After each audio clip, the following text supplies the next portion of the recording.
Olá, sejam muito bem-vindos. Meu nome é Vladimir Montenegro, eu sou sócio e fundador da RAT Seguros. O nosso propósito é oferecer soluções adequadas às reais necessidades dos nossos clientes. Acompanhe mais o nosso trabalho pelas nossas mídias sociais, @RAT Seguros, ou pelo nosso site, ratseguros.com. E aqui você está no Se Segura, um podcast onde nós vamos falar sobre empreendedorismo, gestão, carreira, negócios, investimentos e finanças.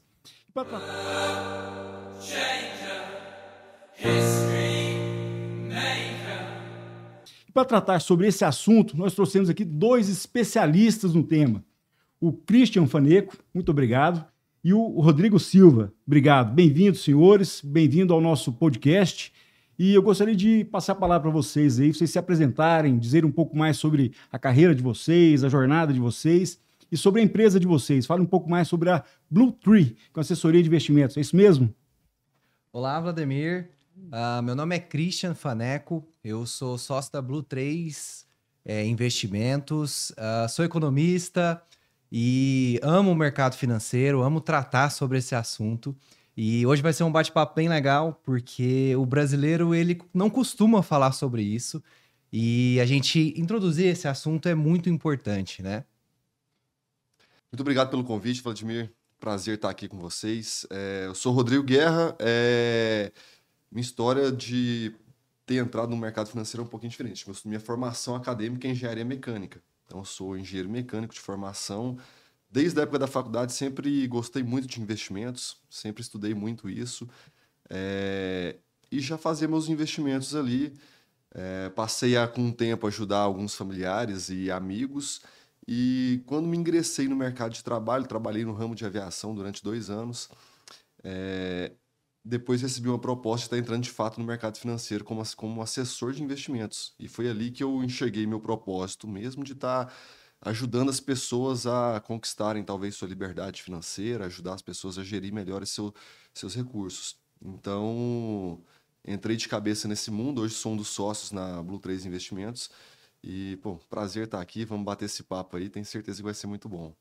Bacana, obrigado. Fazendo a correção aqui, né? Eu disse Blue 3, é Blue 3, acabaram de me corrigir. E vamos dar sequência aqui.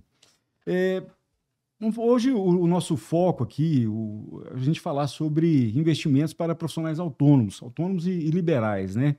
Tem uma pergunta que fizeram mais cedo aqui. Qual que é a diferença do profissional autônomo do liberal? Vocês são muito jovens, vocês não sabem disso, mas eu vou contar uma história para vocês. Até 40 anos atrás, me contaram isso também, existia o profissional liberal, que é aquela pessoa que tem alguma profissão regulamentada por lei, odontólogo, psicólogo, médico, advogado. O autônomo, que normalmente era uma profissão técnica, né? Alguém que exercia uma profissão mais técnica, mas não necessariamente regulamentada por lei. Na minha época existia o freelancer, que era um cara que transitava ali entre as duas profissões, não era nem um profissional liberal, nem um autônomo, mas fazia alguns serviços. E lá no início dos anos 2000 surgiu a figura do PJ. O PJ, o que é? O PJ era aquele profissional que tinha uma remuneração um pouco maior, normalmente presidentes, diretores das grandes companhias, e que, para fugir da questão da tributação, do peso da folha, esses profissionais abriam empresas, né, e exerciam as atividades laborais dentro daquelas organizações. A partir dos anos 2010 para cá, houve uma certa relativização das relações de trabalho. Isso aí acentuou drasticamente. Algumas pessoas costumam dizer que houve até uma uberização das relações de trabalho. Então, hoje, basicamente, todo mundo virou PJ ou está virando PJ, né? Eu prefiro usar um termo de autossuficiente. Então, as pessoas não são mais autônomas ou profissionais liberais, são autossuficientes. Existe até um dado interessante, vocês já devem ter lido, não sei se vocês tiveram acesso, acredito que sim, um estudo da McKinsey, 2017, falando sobre o futuro do emprego. E ele traz um dado que eu achei extremamente relevante. Ele diz o seguinte: até 2030, entre 400 e 800 milhões de postos de trabalho serão extintos, por vários fatores, né? A automação do processo industrial, a inteligência artificial que a gente está vendo aí fortemente hoje em dia. Então, na minha visão, o emprego ele vai se extinguir, né? Vão sobrar trabalho. Se você pensar 800 milhões, 2030 nós vamos estar com 8 bilhões de habitantes no planeta, é praticamente 10% da população mundial, né? 10% das vagas de emprego no mundo. Então surge uma série de desafios aí nesse cenário.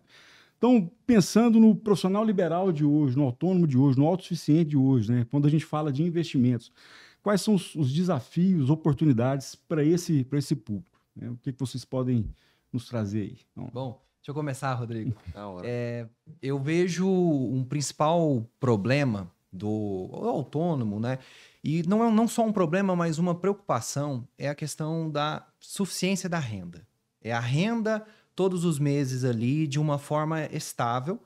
E é claro que ele, se buscasse uma renda estável somente, ele estaria no funcionarismo público, estaria em outro local. Então ele quer ganhar mais do que essa renda estável.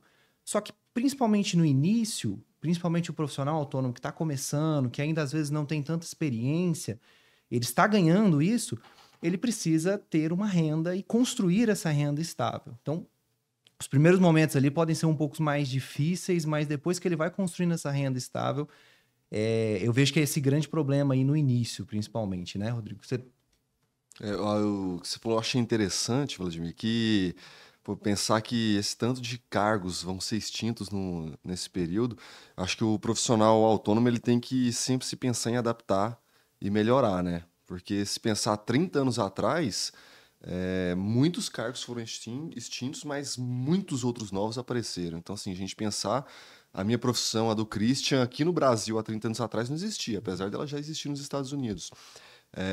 A gente pensar esse estúdio aqui que a gente está gravando, cara, isso aqui não existia há 30 anos atrás. Então, assim, as pessoas vão se adaptando e por mais que esses empregos vão acabando, esses cargos, vão aparecendo coisas novas que a gente não consegue nem dimensionar e imaginar o que pode ser. E eu acho que o profissional liberal, autônomo, ele realmente ele tem que ter essa cabeça aberta para aparecer a oportunidade ele pegar aquilo ali. Até porque, igual o Christian falou, se ele não tivesse disposto a correr risco e sofrer mais do que os outros, ele não estaria empreendendo, ele não estaria na profissão dele, que é estar aí no rala sempre, né? A gente brinca. Então, e ele tem que tomar mais cuidado com o dinheiro e com o futuro dele, mais do que qualquer outro profissional. Porque ele é suscetível a muita coisa. Como eu disse, ele corre mais riscos. E, inclusive, ele pode ganhar mais dinheiro por isso, por correr esses riscos, mas ele tem que tomar muito cuidado. Pensar no futuro, eu quero trabalhar até os 80 anos, eu quero trabalhar até os 50. Tudo isso é muito impactado no planejamento que faz hoje no deserto. Então, assim, acho que esse profissional tem que ter muito isso na cabeça. Bacana. Vocês falaram coisas muito relevantes aqui, planejamento, nós vamos falar um pouco mais sobre isso, renda. Queria pegar o seu gancho aqui. De fato, eu conversando com alguns amigos advogados, né, perguntando como é que é o início da carreira, né? E, assim, quase que unanimidade. Falou, olha, 5 anos. Né? A gente vai sofrer, vai ralar durante 5 anos. Agora, vai falar isso para um jovem que está lá... Talvez dá certo, né? Sonhando em ficar milionário, eu vou fazer direito, eu vou ficar milionário. É assim, se for para as faculdades, 90% querem concurso público. E aí já é um outro problema. Por quê? Os concursos estão diminuindo. Eu lembro que aqui em Goiás havia um concurso para o fisco, por exemplo, que é uma das carreiras mais bem remuneradas, praticamente de 4 em 4 anos. E com 400 vagas, 500 vagas, tivemos concurso com mais de 800 vagas. O último concurso para o fisco foram 27 vagas, ou seja, está diminuindo. Aí é um efeito até da automação, da tecnologia. Vão surgindo outras profissões? Vão surgindo outras profissões. E aí a importância do profissional ter a cabeça aberta. A geração passada, né, a geração dos anos 80, dos anos 70, tinha uma cultura de você ficar muitos anos numa empresa, muitos anos fazendo a mesma coisa, né, a vida inteira na mesma atividade. Eu já assim, apesar de eu ser dos anos 70, né, ser um pouco mais antigo, eu nunca tive isso. Eu acho que a gente sempre tem que buscar coisas novas, tem que estar sempre preparado para os novos desafios. Isso é extremamente importante. E pegando um gancho até em relação à questão do se precaver, de cuidar da renda, de ter uma estabilidade. Um outro tema que eu acho relevante para a gente tratar aqui é a questão de misturar o dinheiro, né? de como cuidar bem desse dinheiro. Fazer um paralelo aqui com empresas. Né? Se você for olhar a cultura brasileira, principalmente as empresas familiares, as pequenas empresas, os sócios misturam muito o dinheiro da empresa com o dinheiro pessoal. Demais. Aquela história, né? O cara vai pagar o IPVA, vai pagar o IPTU, vai pagar tudo, não esquece que tem funcionário, tem tributos, tem uma série de encargos lá. Então entra tudo o bolo ali e fala, é tudo meu. Não, não é. Né? Tem o dinheiro da empresa e tem o dinheiro dele, que é o prolabore dele. Quando a gente fala do profissional liberal, né, do autônomo ou do autossuficiente, isso fica muito mais difícil, porque ele é a própria empresa dele, ele é a receita dele. Então, eu imagino que há uma dificuldade muito maior em você fazer esse planejamento, se você não tiver esse preparo. Aí eu queria ouvir de vocês assim, algumas dicas, né? O que esse profissional pode fazer para não cair nessa armadilha? Disse, olha, até porque não tem essa estabilidade de receitas, né? Não pode contar com aquele valor todos os meses, vai haver uma oscilação. O corretor de imóveis não vende, né? Raras vezes vai vender imóvel todo dia. Graças a Deus, amém. Se você é corretor aí, parabéns, me ensina que eu quero saber como é que faz. Mas isso não é a prática do mercado, né? Tem vacas magras, vacas gordas. Eu conheço corretores e sei muito bem dessa realidade. Dá algumas dicas para a gente aí, né? Para o pessoal que está nos assistindo. O que eles podem fazer para se garantir aí, para segurar os tempos de seca? Não, legal. Acho que a primeira dica para principalmente você que tem uma PJ é você fazer uma diferença entre salário e o que é da empresa e como, né? Primeiro, um prolabore. Todos os meses você vai tirar um valor que é seu, um valor que realmente vai te sustentar. E como a gente estava conversando, né? Normalmente a empresa é rica e o sócio é pobre no início. Tá? Então, realmente. É verdade. Então, assim, se esforce em gastar pouco nesse início e faça a sua empresa rica, porque depois você vai conseguir, de fato, tirar proventos dali, dividendos, lucros daquela empresa. Então, o primeiro passo, se você tem uma PJ, é esse, né? É você começar ali no início. E eu acho que um segundo passo, e mais focado para quem já é autônomo, não tem os custos ali de uma PJ, seria fazer um bom planejamento de custos, né? E aí depende muito de você, o que você precisa, o que você tem ali de custo no seu dia a dia, mas as pessoas costumam dividir normalmente, né? Em 60% em custos básicos, então faça ali o que você precisa, comida, aluguel, básico, e aí você divide o restante, mas sempre lembrando de pagar o seu próprio boleto também, tá? E quando eu falo pagar o seu próprio boleto, é você juntar para o seu futuro, porque você é autônomo e é você que, aos seus 65 anos, vai se sustentar. Então, acho que esse é o primeiro passo, assim, de você diferenciar ali, de você fazer o seu colchão financeiro também e para o futuro também. Bacana. Gostei dessa proporção, 60%, os 40%, reservar um pouco ali para os investimentos, né? Geralmente para o cara que está começando é difícil, né?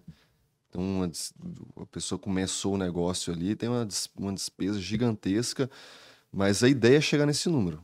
60-40 ali, a gente fala que é uma estratégia infalível para o futuro. Não tem, mas qual que é o percentual ideal para investimentos? Reservar ali para o futuro mesmo. Não só pensar na aposentadoria, mas conquistar coisas, ter um colchão maior ali. O que é o percentual ideal? Existe esse percentual? Eu não tenho um valor certo na minha cabeça. O que eu penso na hora que a pessoa quer fazer um planejamento de aposentadoria ali, pô, eu tenho que ter alguns números na minha cabeça. Com quanto que eu quero me aposentar e quando eu quero.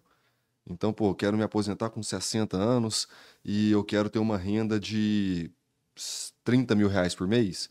Beleza, a partir desses números, eu vou traçar um planejamento ali para eu saber quanto que eu preciso aportar todos os meses para eu poder chegar nos 60 com essa renda.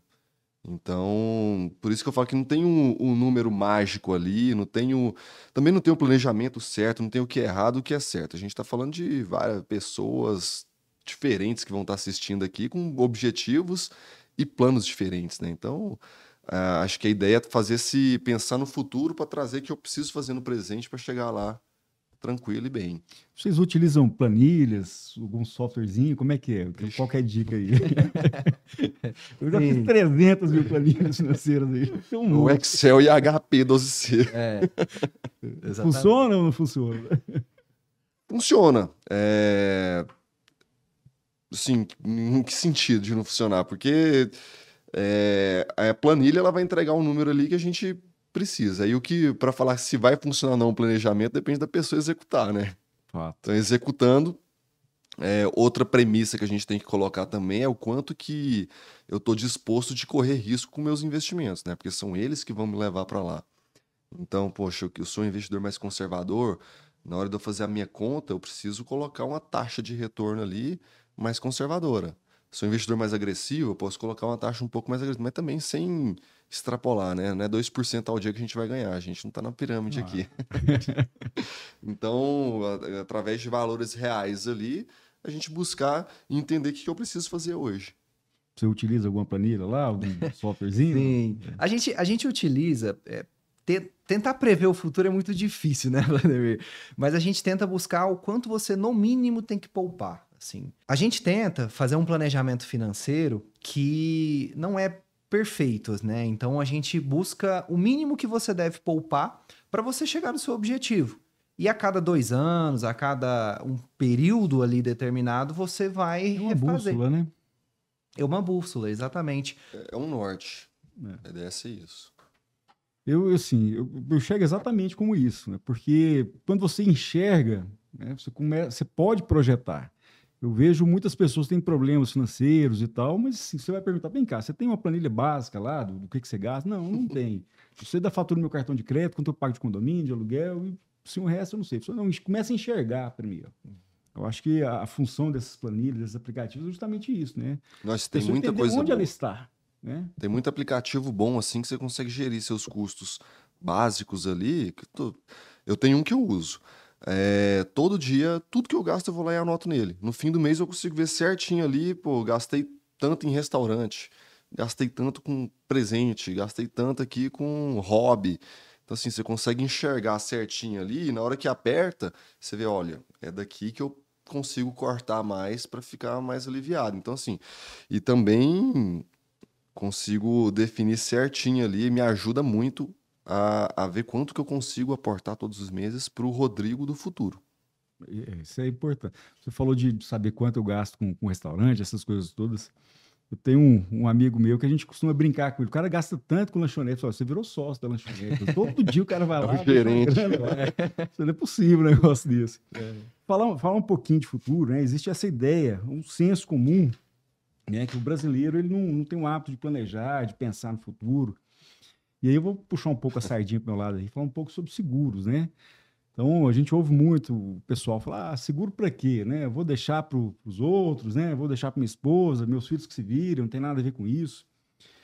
Mas as pessoas não sabem que elas podem usar o seguro em vida. Existem alguns produtos que as pessoas podem usufruir do capital contratado em vida. Até tem um dado interessante, se a gente começar a observar, tem alguns estudos que dizem o seguinte, que 25% das doenças prematuras, ou seja, a pessoa que morreu entre 25 e 60 anos de idade, são causadas por doenças crônicas não transmissíveis.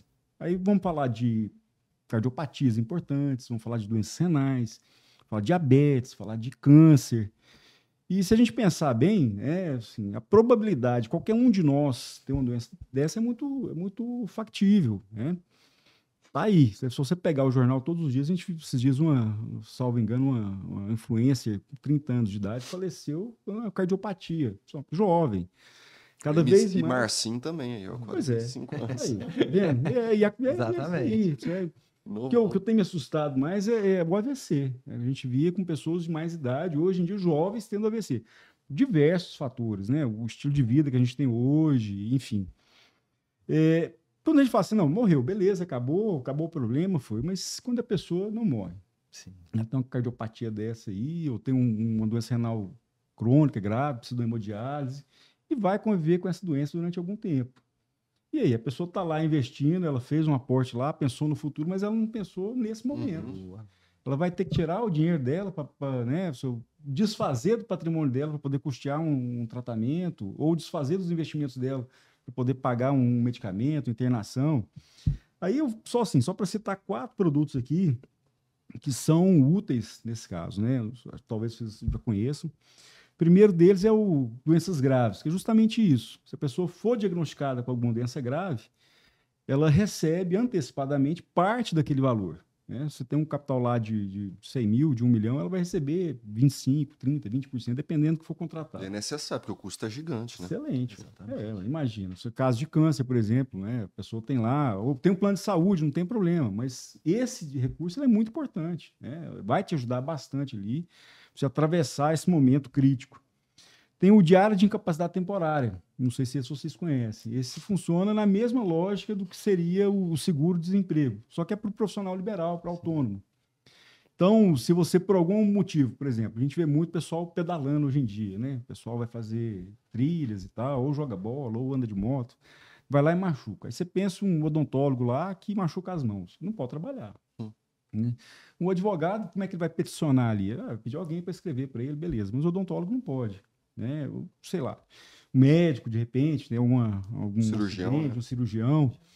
Então, ele vai receber a partir do 8º ou do 15º dia, dependendo da franquia que ele adotar. Depois, entrem lá no nosso site para saber um pouco mais sobre isso. Ele vai receber uma quantidade de diárias, né? Dependendo do tanto tempo que ele ficar parado. Ou seja, se ele ficar 10 dias sem trabalhar, 20 dias sem trabalhar, ele vai receber um valor proporcional, que seria a renda dele. A mesma coisa de despesas médicas hospitalares. Você vai receber, mesmo que você tenha plano de saúde, você vai receber um valor ali para custear a sua internação hospitalar. E tem os famosos seguros resgatáveis, que eu acho que vocês estão mais acostumados com eles, né? Ou seja, não são investimentos, né? A gente sabe muito bem disso. Mas eles são muito importantes. Você faz um seguro durante um determinado período, lá na frente você vai dizer, olha, eu quero resgatar esse valor que eu paguei, por exemplo, na velhice, eu vou utilizar, vou viajar, vou fazer o que eu quiser. Ou não quero resgatar, eu quero permanecer segurado. Vai continuar segurado aí por um bom tempo. Isso é uma proteção para a família, né? Exatamente. É uma proteção até contra impostos, que a gente vê uma reforma tributária agora que está aumentando ainda mais essa questão de impostos. Exatamente. Mas é exatamente essa a ideia. Eu trouxe esses exemplos aqui para dizer o seguinte: o seguro ele acaba sendo uma aliada, né, na estratégia de investimentos da pessoa. Total. Por quê? Porque ele não precisa desfazer do patrimônio dele, ele não precisa desfazer dos investimentos dele, né? Não precisa romper esse curso que ele está traçando aí.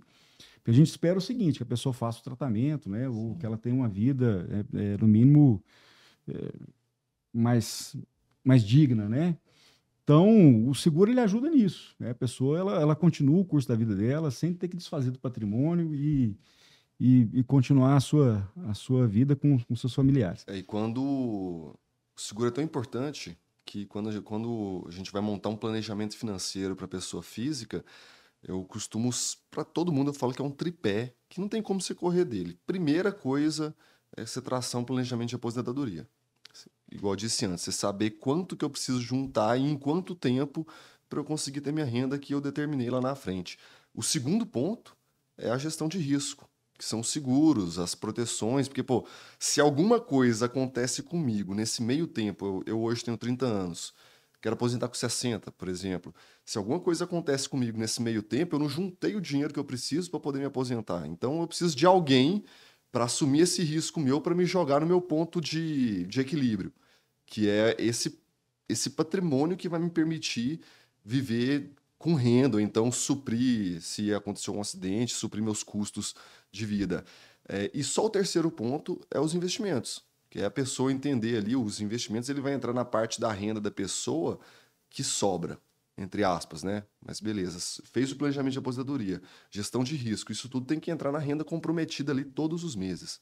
É um dinheiro que você não está gastando, você está colocando ali para te proteger ou para te aposentar.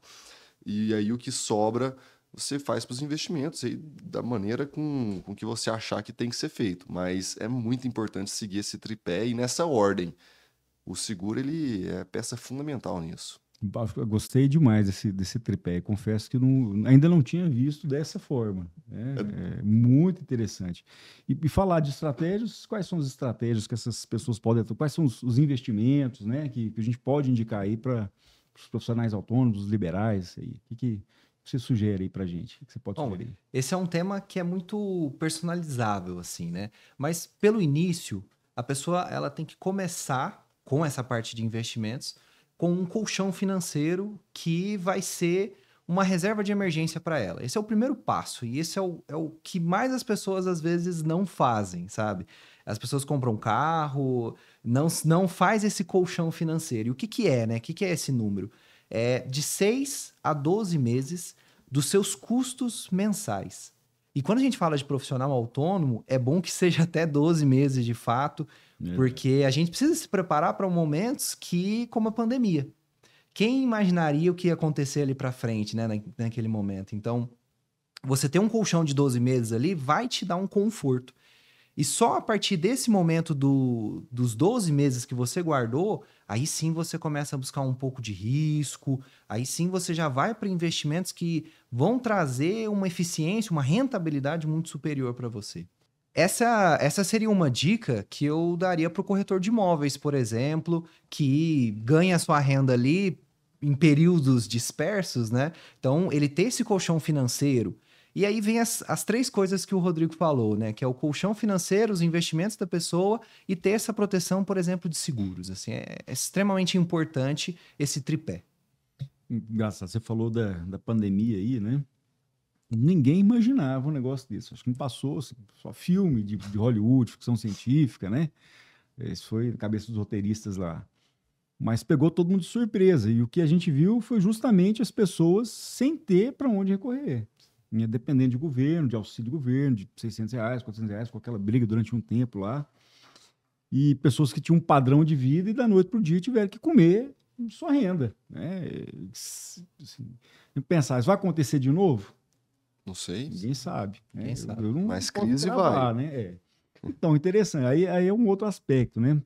Não, confesso que não sei aonde ouvi isso. Né? Que os economistas brasileiros, né, são muito mais acostumados com crises do que de qualquer outro país, né? Porque só aqui Onde a gente vive, né? é fato que vai ter uma crise Que vai financeira. ter, sim. Eu posso citar vários aqui. Planos econômicos de governo, então, só nos anos 80, 50, depois... E moeda. Moeda, eu peguei o Cruzeiro Real, Cruzado Novo, que você imaginar, vocês nem sonham disso aí. Então, o que é fato aqui é que realmente vai haver uma crise. Né? Isso vai acontecer. Quando? Não sei. Pode ser daqui um dia, 2 dias, um mês. E às vezes não precisa ser uma crise global, né? Uma crise ela pode atingir certo nicho. Então, quem tinha locadora há 20 anos atrás tava bem. Hoje em dia, e aí? Eu tenho um Assim, amigo as que montou uma crises vêm. locadora lá em Palmas. Vou ficar rico, milionário. Quase. Sim. Eu só não sabia que a tecnologia estava aí, mas foi bem, né, essa história é verdadeira. O cara As montou crises, uma a maioria das crises, elas acertam nichos. Então, assim, como a gente não sabe qual nicho que vai ser atingido pela próxima crise, pô, você tem que estar preparado. Pode ser o seu, pode ser o meu mercado. Verdade. Também não, né? Deus me livre, o meu não. Bate na mesa. Deus me livre, o meu não. Não, Agora, é super importante para isso a diversificação de investimentos. Então, tem muita gente que concentra investimentos em imóveis ou só no mercado financeiro. Então, assim, é diversificação, é você ter várias caixinhas para que você não se prejudique em momentos de crise em nichos de mercado. pronto, agora vamos polemizar então, já que vocês falaram isso. Imóvel é ou não é investimento? Afinal de contas. Posso fazer essa Tem muito pergunta aí? corretor que assiste aí. Corretor, senão vai Vai bater na ter, gente. vai ter. Então, eu acho que tudo que te dá um retorno é investimento. Agora, acho que a Boa, pergunta saída que... pela direita. Pela Mas esquerda, a pergunta, não acho sei. que a pergunta mais certa que você queria fazer é se é um bom investimento ou não, né? Vamos deixar isso para outro momento. Mas eu acho que as pessoas, quando vão investir, elas têm que investir naquilo que entende. Então, para mim, eu não entendo nada de imóvel hoje. Se eu for comprar um imóvel, vai ser porque alguém me falou que é bom. Então, assim, se eu não conseguir me aprofundar naquilo e entender o que eu estou fazendo, a chance de ser um bom investimento é pequena. Porque se a gente pegar na média, estudos, a gente tem alguns estudos que pegam os últimos 10 anos nos imóveis, na média eles entregam ali IPCA mais 1.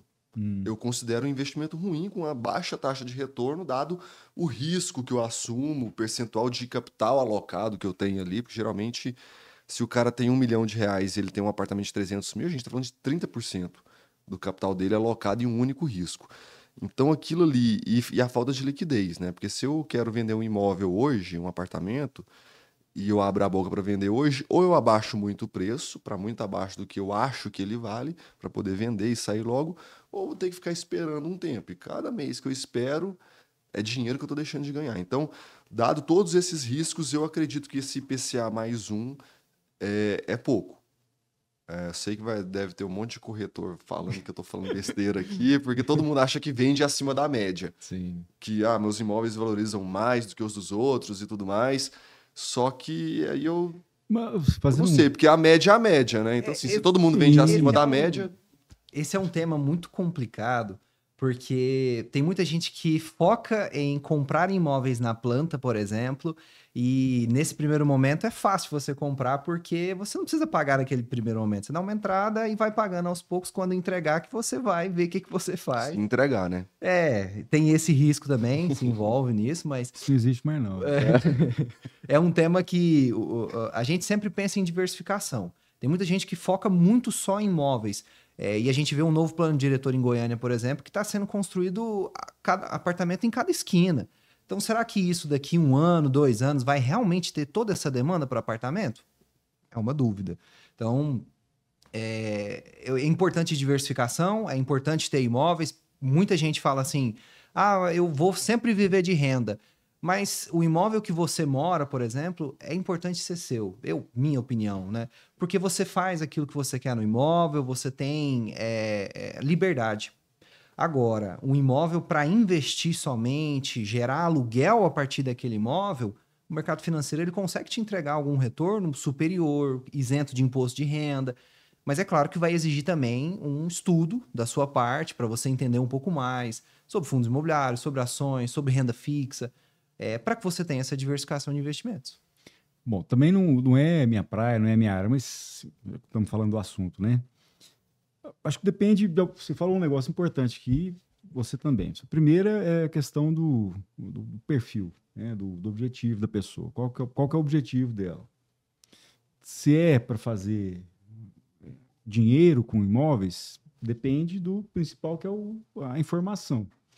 Se você tem alguma informação ali sobre determinada região, sobre valorização, você chegar na frente, você vai ganhar dinheiro.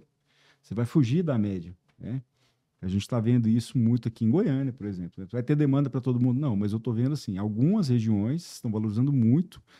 Quem está comprando agora, for vender daqui a alguns anos, pode ser que ganhe muito dinheiro. Isso é fato, né?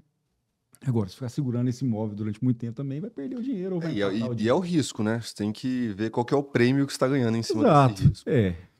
E aí entra no segundo ponto, né? Qual que é o objetivo, né? Se é para você, né? Você investir na sua segurança, na sua tranquilidade, porque passa muito mais por uma decisão emocional do que uma decisão racional. Né? As pessoas ficam fazendo muita conta. Vou ganhar dinheiro com meu imóvel, que eu vou morar. Não. As pessoas querem segurança e estabilidade, ponto. Quando ela quer um pouco mais de risco, aí eu entendo que ela vai para o mercado financeiro mesmo. E aí a outra polêmica aqui, vocês fazem day trade? Como é que funciona isso aí? Não, isso não. Tem uma matéria que uma revista, não lembro qual que era a revista, mas uma revista desses famosos, não sei se era Veja, Época. Salvo engano, foi ou Você S.A. ou Super Interessante. Uma dessas duas, que fala que o day trade é a cocaína do mercado financeiro. Você S.A. Então, assim, libera as mesmas substâncias na cabeça da pessoa, os hormônios ali. Se você tá assistindo aqui, não faz day trade, não. Aqui nós não tá falando nem da média, não. É 99% que perde dinheiro. Sim. E desses 1% que ganha, poucos ganha mais do que um Uber ganha no dia a dia. Então, assim, não vale o risco. Eu conheço algumas pessoas que fazem day trade, inclusive uma delas é um empresário, né, bem sucedido e tal. Mas ele diz o seguinte, olha, eu só faço day trade com aquilo que eu posso perder. Eu não gosto de perder dinheiro. Então, se ele sabe o limite dele, ele vai lá, não é muita coisa, mas ele faz. Mas é difícil isso, né? Saber o que eu posso perder. É a questão do planejamento, né? Assim, ganha dinheiro. Mas o que quebra o trader é quando ele sai desse planejamento. A maioria... Eu conheço alguns que ganham dinheiro também. Fazendo justiça aqui. Deve ter, né? O day trade é muito psicológico. A gente estava fazendo uma brincadeira na sexta-feira, fazendo trade de 1 minuto. É muito... Oscila muito, a gente não tem um mercado que você pode prever. Mas existe análise técnica, existe uma série de coisas na parte técnica para buscar isso, mas no fim é muito psicológico. Então, eu acho que você que está começando a investir, não comece nesse sentido. entenda um pouco mais sobre o mercado financeiro, renda fixa. O nosso país, ele paga muito na renda fixa. A gente está num momento de taxas de juros altíssimas que você pode aproveitar essas taxas de juros e manter isso por muito tempo. Porque o mercado é cíclico. Seja ele em imóveis, seja ele no mercado financeiro, as coisas mudam e a gente se preparando para isso, né, se posicionando bem, a gente vai ter bons rendimentos e proteção ao mesmo tempo. Então, eu vejo o mercado dessa maneira, assim, então...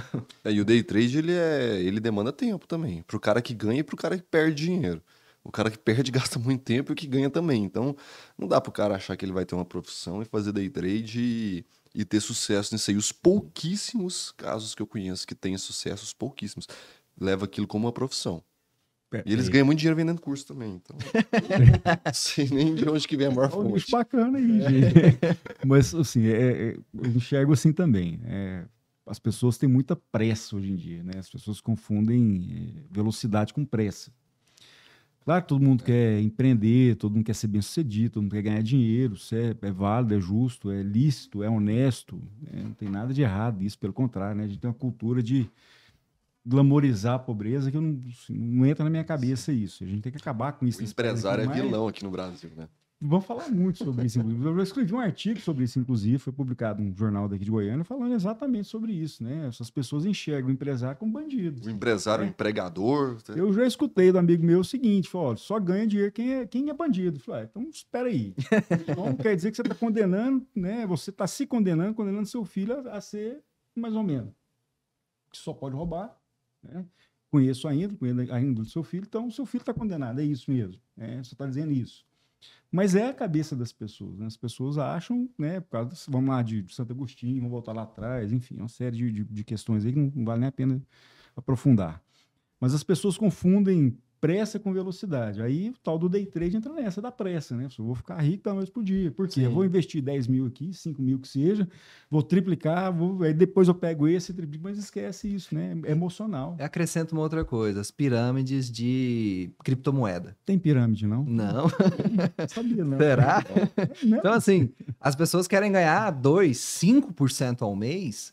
Gente, isso não é sustentável no longo prazo. Se for para entrar em pirâmide, vai nas que dá 2% ao dia. A do Ronaldinho era essa.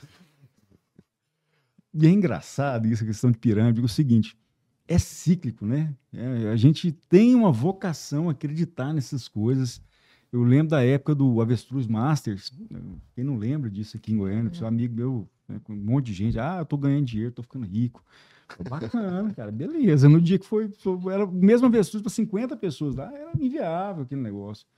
Teve o boi gordo, esses dentro do boi gordo, agora o tal da cripto aí. Agora, eu não entendo nada de criptomoeda, mas o que eu vejo, assim, tem muita gente grande falando sobre isso, né? O que vocês podem dizer aí sobre esse tema espinhoso aí? Acho que é difícil a gente...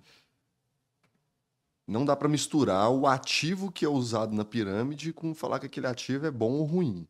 Eu acho que as criptomoedas elas têm um valor, principalmente tecnologia envolvida nelas ali, que pode ser utilizado inclusive em outras áreas que não são moeda.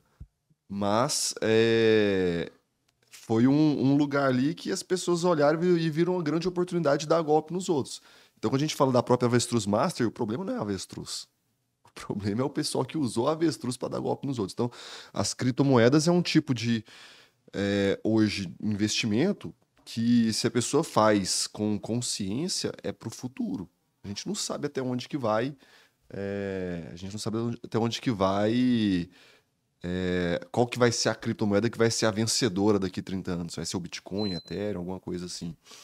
Então, acho que vale a pena investir nas criptos, mas pô, vai com um pouquinho. Tem seu portfólio de investimentos ali, 3% no máximo. É muito volátil, é um risco muito grande. A cripto que está bem hoje, ela pode nem existir daqui a 5 anos. Então...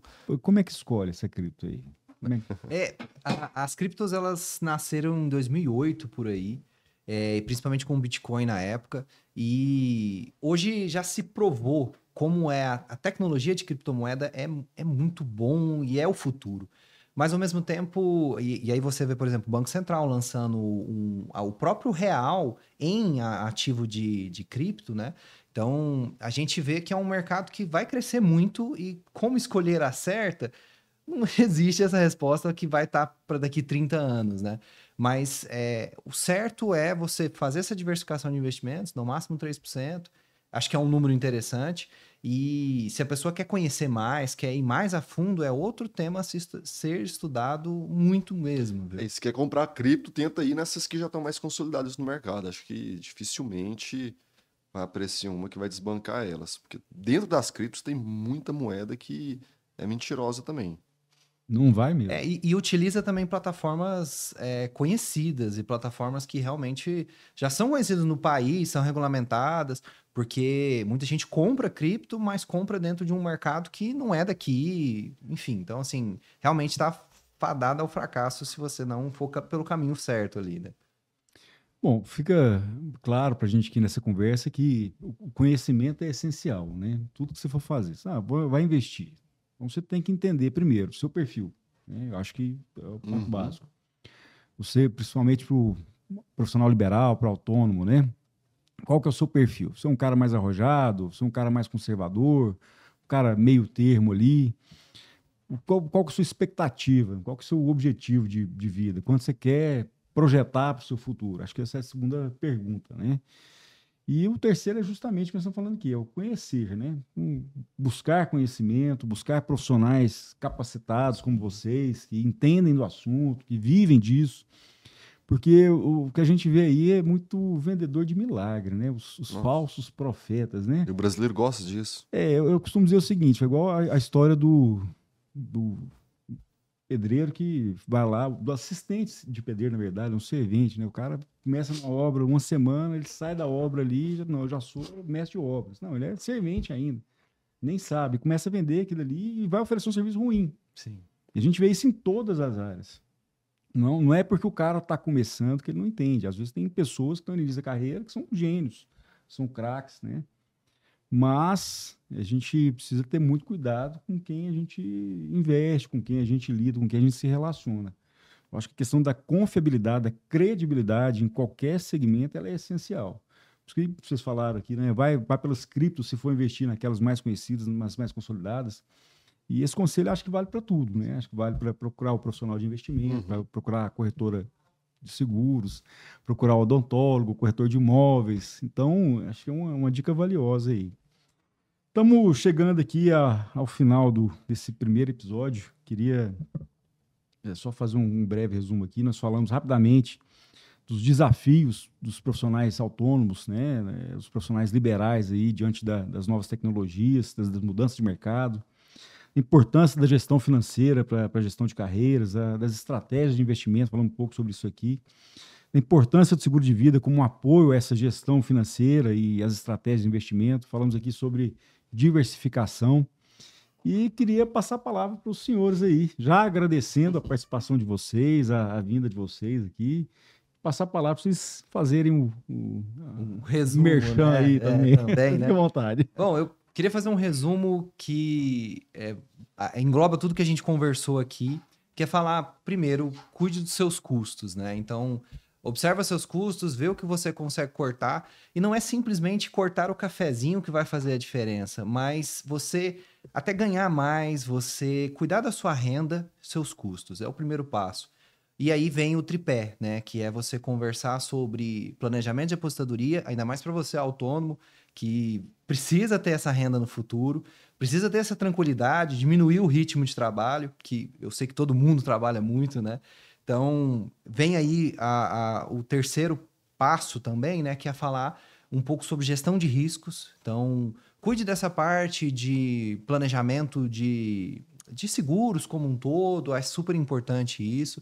E o terceiro é você cuidar ali dos seus investimentos também. Então, aonde você vai investir, seja no mercado financeiro, seja em imóveis, mas cuide e procure, pesquise conhecimento, né? Então, eu fico à disposição. Nós conversamos muito sobre o mercado financeiro também, então esse é o nosso bate-papo no dia a dia. Procure a Blue 3 Investimentos e você vai ter ali um acompanhamento no dia a dia dos seus investimentos também. Bacana, obrigado, Christian. Eu acho que queria deixar uma dica pro pessoal que tá sempre procurando bons profissionais para auxiliar em qualquer área da vida, né? Então, assim, quem está assistindo aí é um médico, um corretor de seguro, quem quer que seja, busque o conhecimento, mas também não precisa se tornar um especialista, por exemplo, em investimentos para começar a investir. Busque conhecimento ali para você não cair em um golpe, para você saber avaliar se o profissional que está te conduzindo ele é bom ou é ruim. Então, na hora de investir em um imóvel, busque entender um pouco desse mercado para você saber se o corretor não tá te levando por um caminho ruim ou não. Então, assim, você buscando esse conhecimento básico, até porque nos investimentos acontece muito isso, o pessoal tenta fazer muito sozinho. Vou começar a investir, mas eu vou montar minha carteira de investimento, vendo um vídeo aqui no YouTube de XYZ e vou começar a investir. Acaba que dá errado, justamente porque a pessoa não consegue se tornar um especialista do dia para a noite. Quando a gente tem um problema jurídico, eu procuro um advogado. Se eu tenho um problema de saúde, eu procuro um médico. Eu estou com um problema de qualquer área, um problema contábil, eu vou no contador. Então, em qualquer área, a gente tem que buscar os especialistas. E nos investimentos não é diferente. Busque empresas e profissionais que vão estar caminhando com você para te fazer chegar no seu objetivo. Eu acho que essa é a principal dica que eu tenho que dar pro pessoal aí. E, igual o Christian falou, nossa empresa está de portas abertas ali para poder receber quem tiver interesse. Obrigado, Rodrigo. Obrigado, Christian. Obrigado pela presença de todos aqui, pelas dicas, né, pelos ensinamentos aqui, pelo compartilhar ideias, né? Acaba que 1 hora é pouco para falar de... Vamos marcar outras aí. E para ser justo, eu vou trazer um corretor de imóveis na próxima. Aí eu venho preparar. Vocês, não. Aí eu venho preparar de verdade. Eu vou trazer dois aqui também. Brigar aqui. Os caras feras também, vocês vão ver. Trazer uma pastinha igual a da Dilma nos debates. Pessoal, quero agradecer a todos aí que acompanharam a gente até agora. Se vocês gostaram, curtam a gente aí, compartilhem.